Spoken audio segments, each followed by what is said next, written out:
기도하겠습니다. 좋으신 아버지 하나님, 오늘도 이 아침의 시간을 허락하여 주시고 이렇게 말씀 앞에 서서 이 하루를 출발할 수 있게 하시니 감사를 드립니다.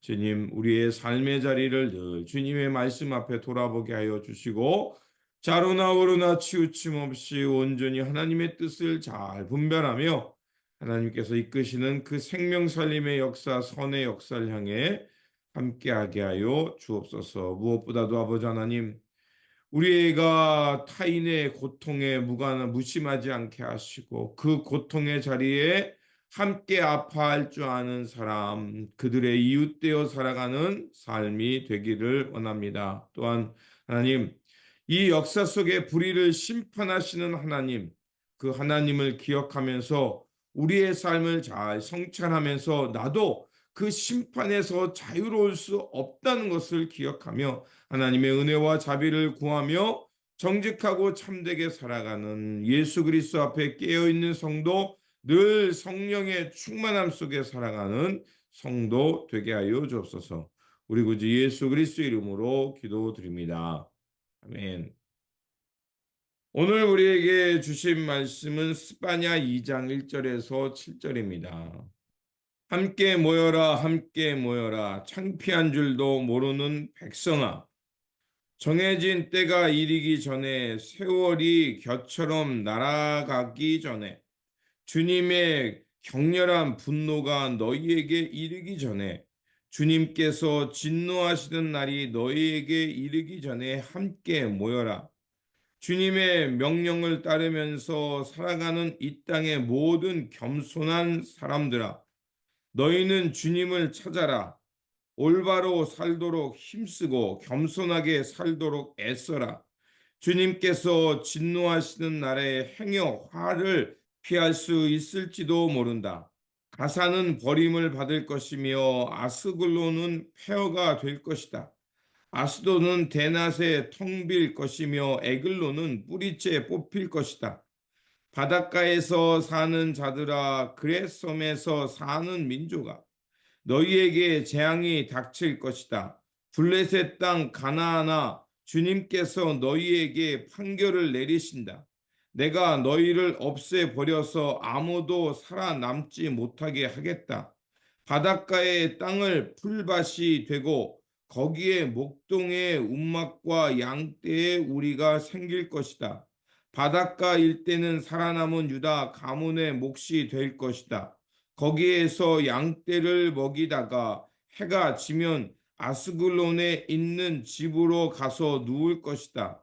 주 그들의 하나님이 그들을 돌보셔서 사로잡혀 있는 곳에서 돌아가게 하실 것이다. 아멘. 오늘 본문 말씀은 이제 남유다를 심판하신 것처럼 모든 열방을 심판하시고, 그리고 하나님께서 남은 자들을 돌아오게 하셔서 새 땅을 이루어 가실 것임을 우리에게 말씀해 주는 말씀입니다. 여호와의 날이 임한다. 또 남유다가 하나님의 심판을 받았다라는 것은 무엇을 말씀하는 것이냐면, 바로 하나님께서는 불의를 심판하시고 불의에 의해 억압받는 백성들을 다시 회복하신다는 것을 말하는 것입니다. 하나님께서는 이제 유다를 가리켜서 뭐라고 말씀하셨냐면 수치를 모르는 백성이라고 말씀하셨습니다. 이는 그 유다 백성이 하나님의 언약 백성임에도 불구하고 선택받은 백성임에도 불구하고 그들이 선민의 특권은 자랑했는지 모르지만 그들이 하나님의 말씀과 언약에 책임을 지지 않았기 때문에 그렇습니다. 그래서 하나님은 그들을 흩으시고 그들에게 하나님의 이 무서운 심판을 드러내심을 통해서 너희들이 누구인지, 너희는 어떻게 살아야 하는지를 그들을 깨우치고 있는 겁니다. 또한 하나님께서 이런 심판의 예고를 한다는 것은 무엇을 의미하냐면 아직 기회가 있다는 겁니다. 하나님께서 우리의 잘못, 우리의 죄를 지적했을 때 즉시 돌이킬 수 있는 기회, 그러면 하나님께서 그 하나님의 구원과 자비와 긍휼을 경험할 수 있는 기회가 아직 남아 있음을 오늘 본문이 우리에게 말하고 있습니다. 그래서 뭐라고 말하냐면 3절에 이렇게 말하고 있죠. 주님의 명령을 따르면서 살아가는 이 땅의 모든 겸손한 사람들아, 너희는 주님을 찾아라. 올바로 살도록 힘쓰고 겸손하게 살도록 애써라. 주님께서 진노하시는 날에 행여 발을 피할 수 있을지도 모른다. 이 말은 무엇을 의미하냐?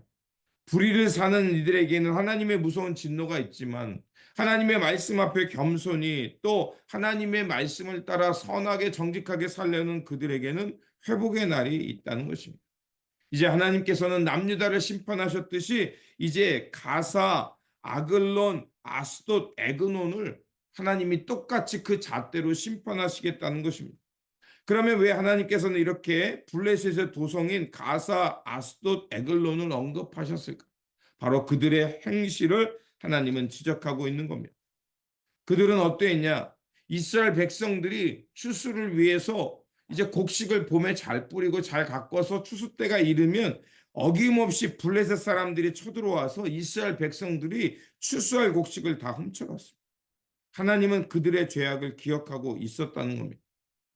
그리고 하나님께서는 어떻게 하냐? 남유다를 심판하시는 그 잣대로 똑같이 그 가사와 아스글론과 아스돈과 에글론을 똑같이 그 잣대로 심판한다는 것입니다. 또한 하나님께서는 우리가 읽지는 않지만 모압과 암몬도 언급하십니다. 모압과 암몬을 소돔과 고모라처럼 환포하게 하신다고 말씀하십니다. 그 이유는 무엇입니까? 그들은요, 하나님께서 남유다를 심판하실 때 그들은 하나님을 비웃었어요. 알아, 하나님의 백성이 저렇게 심판받지 않냐.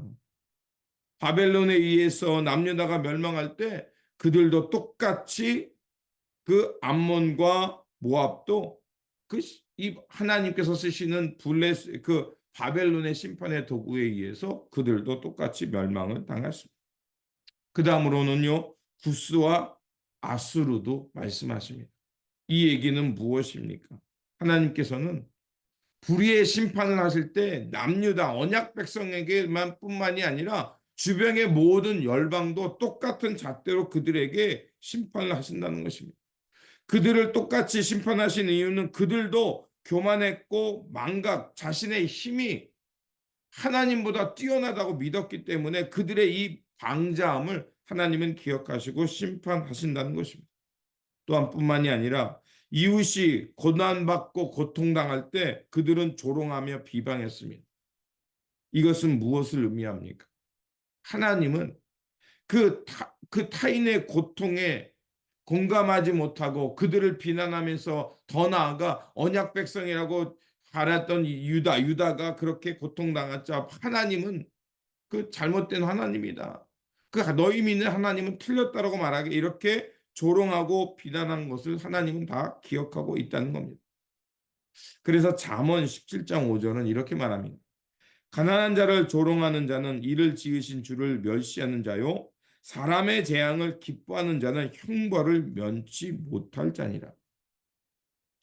우리가 흔히들 이렇게 말하죠. 죄는 미워하되 사람은 미워하지 말라고. 네. 누군가가 고난받고 어떤 어려움 당했을 때 하나님을 믿는 사람들이 착각하는 게 있어요. 그 사람이 이렇게 어떤 어려움 당할 때, 저 사람이 잘못돼 보니까 저 사람이 하나님 앞에서 죄를 지었대 하나님이 그렇게 심판하시는 거예요. 물론 맞는 부분도 있을 거예요. 하나님을 모르고 하나님 앞에서 교만하고 자만한 사람 하나님이 심판하십니다. 그런데요, 그 심판이 과연 나에게는 자유로울 수 있을까요? 내가 하나님 앞에서 늘 겸손하고 정직하고 옳은 사람일까요? 아닙니다. 우리가 누군가가 어려움 당하고 고통 당할 때 그들 정죄함을 통해서 내 의가 드러내려고 할 것이 아니라 함께 아파하고 그런 심판을 통해서 그런 역사적 하나님의 심판을 통해서 우리가 깨달을 것은 과연 나는 하나님 앞에서 올바로 정직하게 겸손하게 하나님의 말씀에 순종하고 있는가를 돌아보라는 겁니다. 하나님께서 모압과 암몬을 징계하신 이유가 무엇입니까? 블레셋과 구스, 아수르를 징계하신 이유는 무엇입니까? 타인의 고통에 조롱과 비방을 했던 겁니다. 하나님을 멸시했기 때문에 그런 것입니다.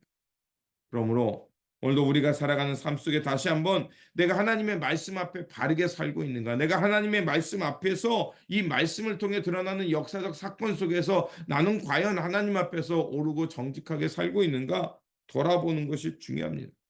그리고 하나님께서 우리에게 우리의 죄를 생각나시게 하실 때 그것이 수치스럽고 피하고 싶지만 그것을 정직하게 바라보면서 아직 기회가 있을 때 하나님 앞에 회개하고 하나님의 은혜를 구하면서 다시 한번 하나님께서 이 땅에 하나님됨을 기억하고 이 역사의 주권이 하나님께 있음을 기억하면서 어둠만 보지 말고 이 어둠을 뚫고 일하시는 하나님의 그 역사를 붙들고 오늘도 주어진 삶의 자리에서 정직하고 겸손하고 하나님의 말씀에 잘 순종하면서 살아가는 저와 여러분들이 되시기를 주님의 이름으로 축원드립니다. 기도하겠습니다.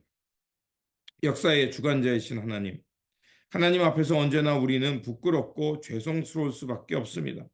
그러나 아버지 하나님, 그 부끄러움과 수치를 외면하지 않게 하시고 하나님 앞에 늘 정직하게 숨을 통해서 하나님께서 말씀을 통해 드러내는 우리의 잘못을 잘 회개하고 그래서 하나님께서 이끄시는 말씀의 생명의 역사, 그 선한 진리의 역사를 향해 나아가도록 도와주시옵소서. 끊임없이 말씀 앞에서 우리의 마음가짐을 잘 성찰하게 하여 주셔서 주님께서 우리의 삶을 잘 이끌어 가실 때 우리가 그것에 순종하며 살아가는 삶이 되게 하여 주옵소서. 또한 아버지 하나님, 우리의 이웃이 고통당할 때 그 고통에 외면하지 않게 하시고 우리가 할 수 있는 것으로, 할 수 있는 방법으로, 할 수 있는 것을 통해서 그들의 아픔의 멍에를 풀어주기 위해 애쓰며 이웃되며 살아가는 저희들 되게 하여 주옵소서.